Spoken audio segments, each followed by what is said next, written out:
Afasta-se, porque neste número são os que se introduzem pelas casas, levam cativo a mulher, descem carregados de pecado, levados de várias concupiscências. Quando falo tendo aparência, são pessoas que você vê, tem aparência de crente, mas não é crente. Tem cara de pastor, mas não é pastor. Tem cara de bonzinho, mas não é nada daquilo. Então hoje, nos dias de hoje, estamos vivendo em momentos difíceis. Porque fala assim, porque a igreja fiel, a igreja de Cristo fiel, essa vai ser perseguida. Você que é fiel a Deus, você vai ser perseguido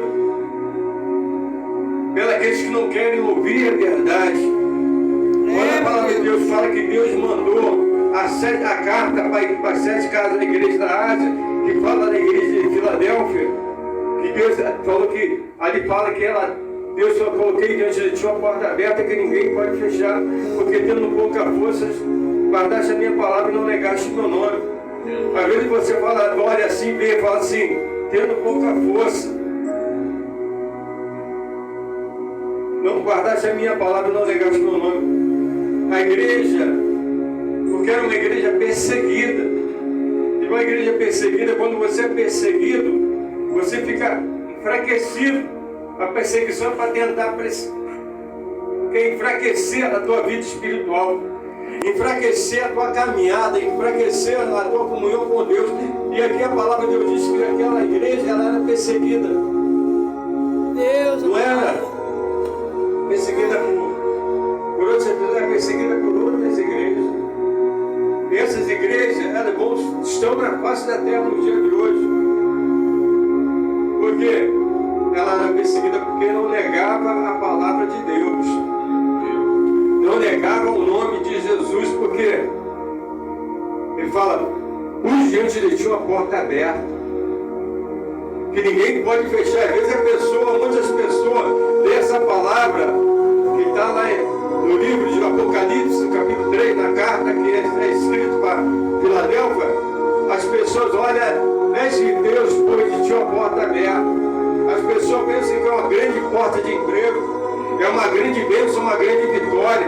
Mas a porta aberta que Deus colocou naquela igreja é a porta da salvação. Aleluia. O inimigo ele vai fazer de tudo para fechar a porta da salvação para você. Mas se você mesmo tendo pouca força, você não vai negar o nome de Jesus, não vai negar o nome dele, vai guardar a palavra dele. Esse dia de hoje, estamos vivendo num tempo trabalhoso e difícil. As pessoas estão preocupadas com as dias de hoje, preocupadas com a eleição, com política.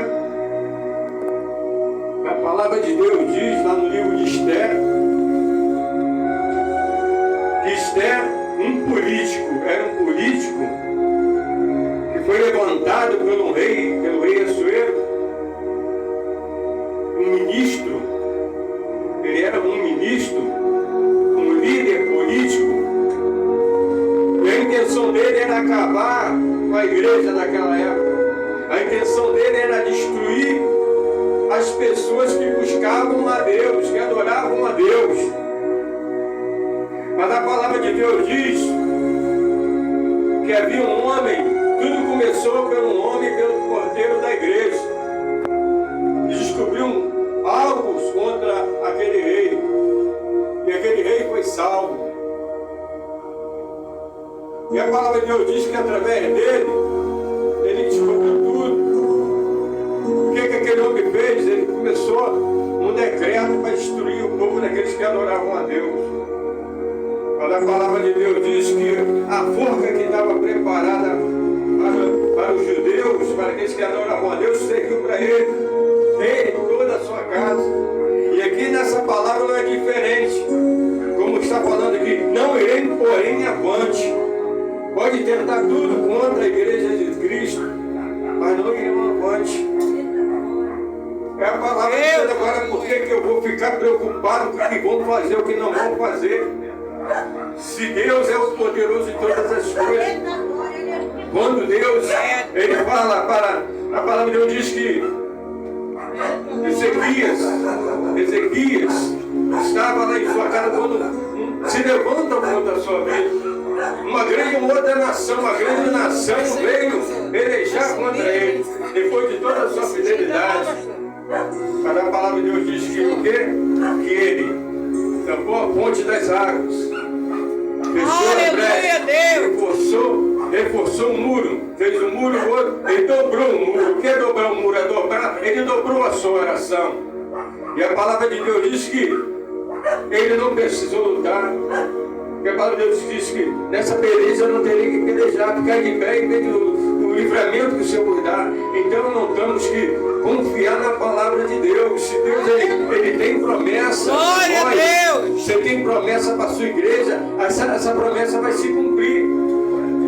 Porque a palavra de Deus também diz que quando Salomão edificou a igreja, edificou o templo, a segunda vez, Deus aparece para ele 2 vezes. Apareceu a primeira e apareceu a segunda. E fala para ele, ó, depois da oração dele, depois da sua oração, ele fala, escuri e santifiquei esse lugar para pôr nela o meu nome perpetuamente. Deus aparece para ele e faz promessa. E qual é a promessa que ele faz? Olha, se o meu nome, se o meu povo que se chama pelo meu nome, se humilhar e orar e se converter dos seus maus caminhos, eu virei dos altos céus, perdoarei os seus pecados, saberei da sua terra. Mas primeiro ele falou, se eu enviar o gafanhoto para consumir a terra, se eu enviar a peste, se eu enviar a espada, se o meu povo que se chama pelo meu nome, aleluia, se humilhar e se converter dos seus maus caminhos, eu virei dos altos céus, perdoarei os seus pecados, sararei a sua terra.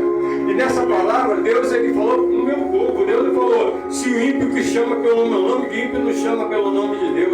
Ele falou o meu povo, que somos nós. Então Deus ele conhece cada crente, ele sabe como nós estamos no caminho bem, não no caminho mal. Então tem muitas pessoas, igreja, caminhando para o caminho, se desviar do caminho mal. Temos que entrar no caminho certo, no caminho correto, que é